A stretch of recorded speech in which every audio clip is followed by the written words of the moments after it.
Kasha tabara kasha ya san Alhaji Audu kai jigo ne gaishe da kai marafan Lagos gidanka muka san alfarma. Ku bani tambarin mai girma marafa mai dubin alfarma. Don wake jarumi jigonmu marafa mai shigar alfarma. Marafa ba kamar kowa ba halin kawa kayin fanfarma.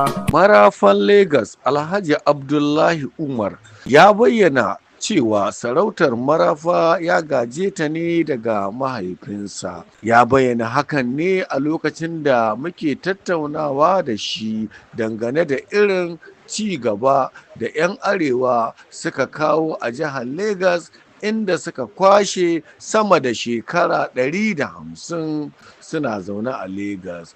Ga dai yadda tattaunawar tamu ta kasance.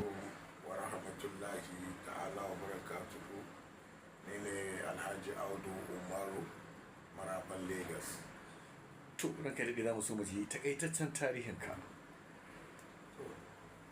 Tarihi na dai ubana ya zo Lagos 1959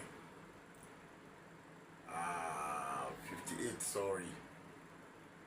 To sun zo da mamana wanda ya fara aiki a 7 Bottling Company.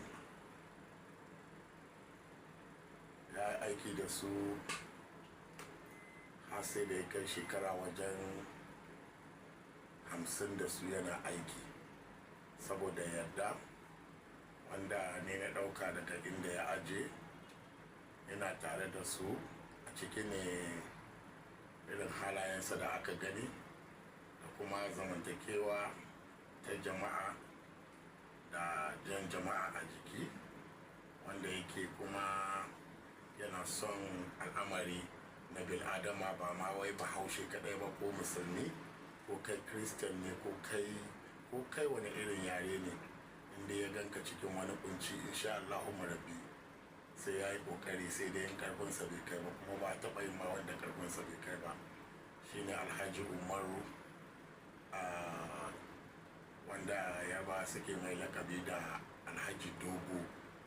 Duk inda ka je ba sai ka tambayi adres ba, in ka tambayi in ka ce Alhaji Dogo za a kawo ka har gidansa, wanda Hausa suke ce mai Alhaji Dan Asibi, inda sarakunai manya waɗanda suka kai shekaru da dama a Lagos irin su Alhaji Dogara Yaro, wanda history ɗin gidansu yau a Lagos shekara 150, wanda shi Bombado sarkin fulanin Lagos shi ma, wanda history ɗinsu ya kai shekara 52 a Lagos su ma suka duba cewa ya cancanta su bashi sarauta, nan ne aka bashi marafan Lagos.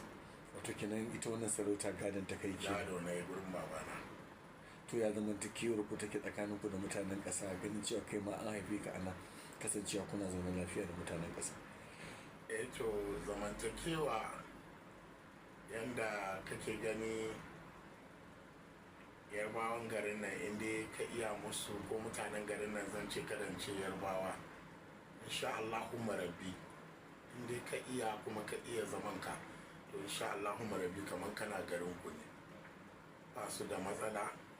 Kuma abubuwa ma ne suna dan bani mamaki irin yadda suke yarda Hausawa ma su yi wani abu ma a cikin garin nan, duk da dai ba wai ko ina na je na zauda ba, amma ina da belief cewa mutum ba zai je ba wani yare ya yi irin yadda abun da za a yi nan, su yadda su zo ka yi gida, ka yi iyali, ka yi komi, kuma kama musu abun nan ma da gidanka cewa ga guri na ga abun nan, kuma su yadda da abun da irin law din da ka faɗa, kowa yi by to the law. Wallahi zamantakewa kan sai dai mu ce alhamdulillahi a Lagos da kasan Yarbawa. To menene kiran ka ga 'yan arewa musamman mazauna jihar Lagos, kasancewar ka kai mutum ne mai son zaman lafiya kuma na jama'a? To na farin dai mu rike sana'a tana da mahimmanci, duk abin da mutum yake ya dauke ta da mahimmanci. Na ɗaya sana'a, na biyu masu aiki, masu neman haƙƙinsu suke neman abu na kansu, kowa ya rike darajar sana'arsa kuma ka rike darajar sunan arewa. Wallahi mutane suna cewa dan arewa waye yanzu arewa ta yi menene, in ka je wani guri yanzu ka ce dan ƙarya ne ba nan Lagos ba.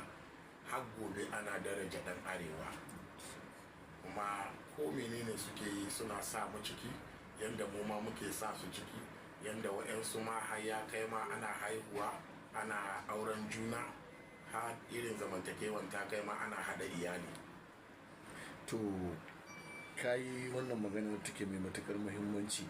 A kwanan baya mun ga kun halarci wani taro wanda aka haɗa manya-manyan mutane a wannan wuri, wanda yake kaji yare da harshen ƙasa, wanda yake alamar cewa dai ana zaune lafiya da juna. To kasancewa wannan taro, wannan yan manuniya ce ta nuna cewa akwai kyakkyawar alaƙa tsakaninku da mutanen ƙasa. Ranka da za mu so mu ji ƙarin haske dangane da shi wannan taro da aka yi. Shi wannan taro, wannan babban basarake na ekpe yake Obakayode, wanda yake shekarar nan shine yanzu na 52 akan wannan taragan sarautar nan. Ƙarshen rahoton kenan. Jamilu Umar Matazu daga Legas a Najeriya. Kalas Hausa TV.